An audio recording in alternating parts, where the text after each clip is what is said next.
Okay, so it's a completely staggering, almost unbelievable reality that upwards of 80% of New Year's resolutions and just yearly goals in general completely fail by the second week of February.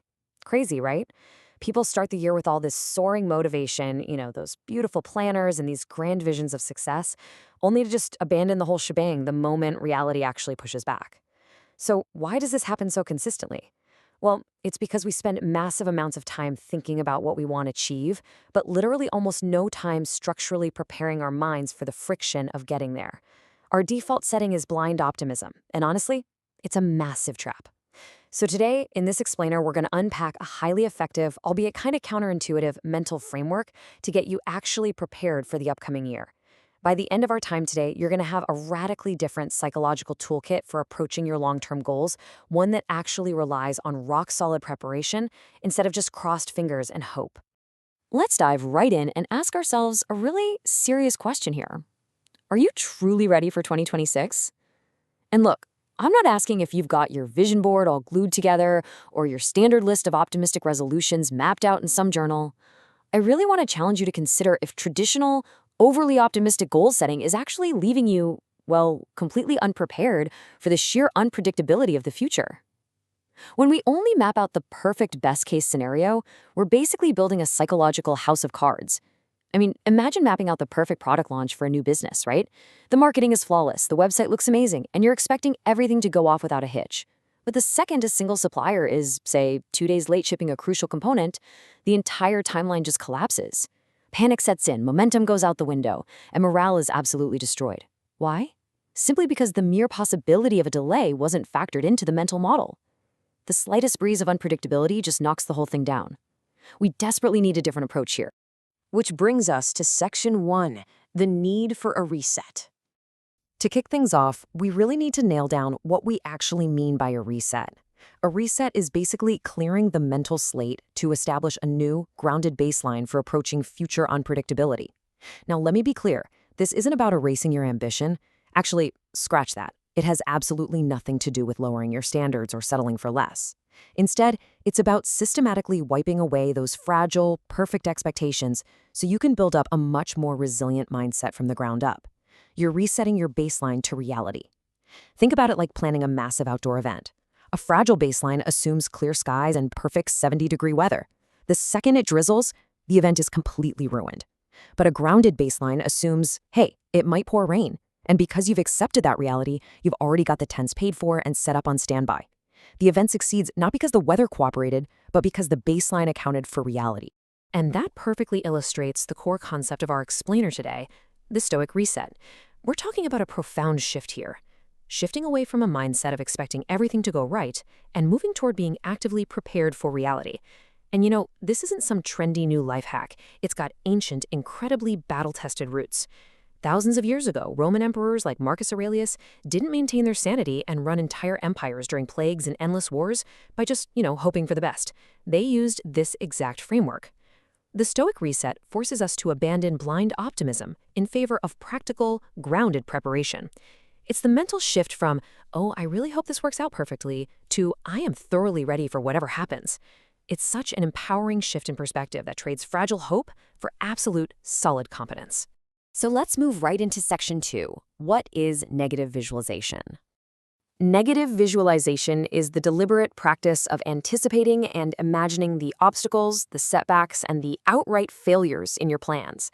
So instead of just daydreaming about your seamless, glorious success in 2026, you actually run a mental simulation of everything that could possibly tear your plans apart. I know, it sounds totally backward, right?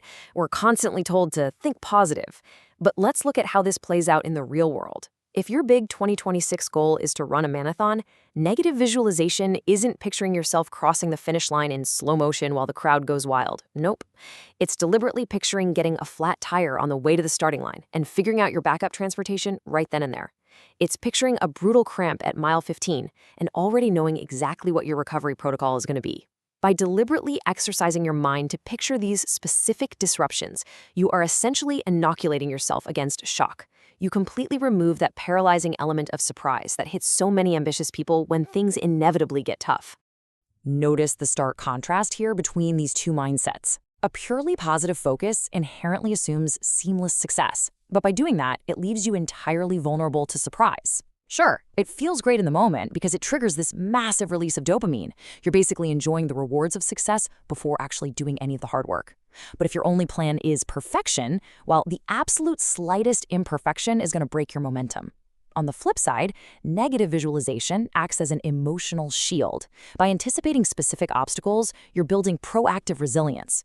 You're mapping out the literal pitfalls in advance, so when you actually stumble upon them in the real world, you don't panic. You just calmly execute the contingency plan you've already mapped out in your head.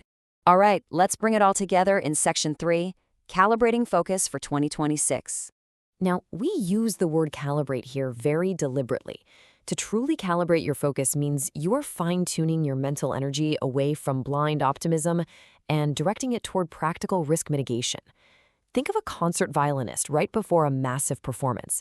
If their instrument is out of tune, it really doesn't matter how passionately they play the notes, right? The performance is going to sound absolutely disastrous. The instrument has to be calibrated to the reality of the music. And you know what? The exact same rule applies to your mind.